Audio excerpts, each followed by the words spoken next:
The question is, we have to integrate the function which is x raised to the power 4 minus x total raised to the power 1 upon 4 divided by x raised to the power 5. So let's see how we are going to solve the given problem. तो चलिए शुरू करते हैं। तो सबसे पहले मैं इस फंक्शन में थोड़ा सा मैनिपुलेशन कर लेता हूँ जिससे इस फंक्शन को इंटीग्रेट करना थोड़ा कंफर्टेबल हो जाए। और इसके लिए हम लोग क्या कर रहे हैं कि न्यूमरेटर से मैं ये जो ब्रैकेट है यहाँ से x की पावर 4 को कॉमन ले रहा हूँ।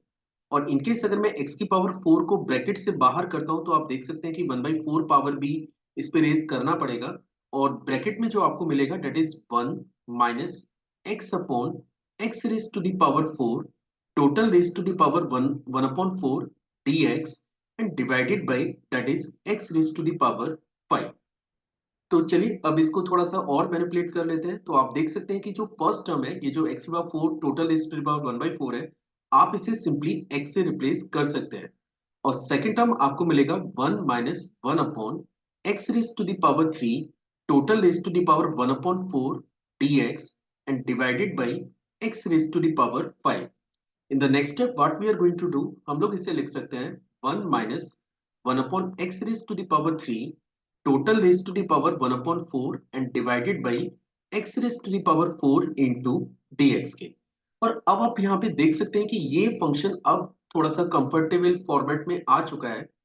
अगर आप 1 अपॉन एक्स की पावर 3 को डिफरेंशिएट करते हैं तो डिफरेंशिएट करने पे 1 अपॉन एक्स की पावर 4 का टर्म जनरेट होता है। और यही की है इस फंक्शन को फर्दर इंटीग्रेट करने के लिए हम लोग क्या करने जा रहे हैं कि ये जो न्यूमरेटर में आपको 1 minus 1 upon x raise to the power 3 नजर आ रहा है, मैं इसको एक नए variable let t raise to the power 4 से रिप्लेस कर रहा हूँ। आप चाहे तो इसे टी से भी रिप्लेस कर सकते हैं, उससे बहुत ज्यादा फर्क नहीं पड़ेगा, लेकिन टी की पावर 4 से रिप्लेस करने से फायदा ये होगा कि ये जो फंक्शन है वो थोड़ा कंफर्टेबल बनेगा इंटीग्रेट करने के रेस्पेक्ट में। ठीक है, तो आप देख सकते हैं कि इनकेस अगर आपने 1 माइनस 1 अपॉन एक्स की पावर 3 को t raise to the power 4 से इंटीग्रेट किया है, तो अब आपको एंटायर फंक्शन का भी वेरिएबल चेंज करना पड़ेगा। मतलब ये जो dx आपको नजर आ रहा है इसको भी आपको dt में कन्वर्ट करना होगा। और इसके लिए हम लोग क्या कर रहे हैं कि मैं इस फंक्शन को बोथ साइड डिफरेंशिएट कर रहा हूँ। इनकेस अगर मैं इसको डिफरेंशिएट करता हूं तो आप देख सकते हैं कि 1 का डेरिवेटिव आपके पास 0, और इसको अगर आप डिफरेंशिएट करेंगे तो ये बनेगा प्लस के 3 upon x raise to the power 4 dx and this is your 4 t cube और dt। तो मैं एक्सपेक्ट कर रहा हूं कि ये सिंपल डेरिवेटिव है, ये आप इजीली कर पाएंगे। और अगली स्टेप में हम लोग इसे लिख सकते हैं dx upon x raise to the power 4 is equal to 4 upon 3 that is t cube और dt। तो चलिए ये सारे चेंजेस हम लोग अब क्वेश्चन में कर लेते हैं। तो आप देख सकते हैं कि सबसे पहले जो आपने चेंजेस किया है वो ये है कि ये जो डाटा है इसको आपने लेट किया हुआ है t raise to the power 4, means ये बनेगा t raise to the power 4 total raise to the power 1 upon 4। इसके बाद ये जो dx upon x raise to the power 4 आपको नजर आ रहा है, इसको आपको रिप्लेस करना है 4/3 t raise to the power 3 dt से। मींस हम लोग इसे लिखेंगे 4/3 t raise to the power 3 और dt। In the next step what we are going to do, अगले स्टेप में हम लोग ये जो कांस्टेंट डाटा है आप इसे इंटीग्रल साइन से बाहर कर लीजिए। तो 4/3 आपका बाहर आ गया, ये सिंपली आपका t रह जाता है t raise to the power 4 total raise to the power 1/4। और अगला टर्म हमारे पास है t raise to the power 3 और dt। या फिर आप इसे लिख सकते हैं 4/3 integral t raise to the power 4 dt। और अब ये सिंपल इंटीग्रल है, इनकेस अगर आप इसे फर्दर इंटीग्रेट करते हैं तो ये बनेगा 4/3 और t raise to the power 4 का इंटीग्रल बनेगा t raise to the power 4 plus 1 over 4 plus 1 plus constant.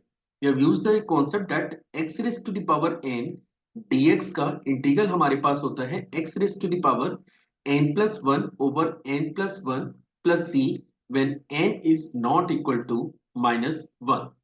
तो देखिए अभी फाइनली ये फंक्शन तो इंटीग्रेट हो चुका है, लेकिन मुझे एंटायर एक्सप्रेशन को x में भी कन्वर्ट करना होगा। तो अभी आप देख सकते हैं कि ये बन रहा है 5, तो आप इसे लिख सकते हैं 4/15 और ये है t raise to the power 5 plus c। बस अब एक और काम बचा हुआ है कि ये जो t है आपको इसे x के टर्म में कन्वर्ट करना होगा। और इसके लिए आपको ये इक्वेशन हेल्प करने जा रही है।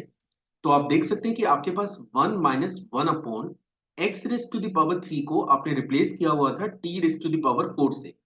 और यहां से अगर मैं t की वैल्यू फाइंड आउट करूं तो ये बनता है 1 minus 1 upon x raised to the power 3 and total raised to the power 1 upon 4 means in case अगर ये जो t की वैल्यू है इसे मैं यहां पे रिप्लेस करता हूं तो फाइनली मेरा आंसर बनेगा 4 अपॉन 5 इसके बाद 1 minus 1 upon x raised to the power 3 total raised to the power 1 by 4 और entire data raised to the power 5 plus c. Yeah, finally in the last line you can write down the answer is 4 upon 5. This is the constant data. इसके बाद 1 minus 1 upon x raised to the power 3 total raised to the power 5 upon 4 plus constant. And finally this is the integral for the given question.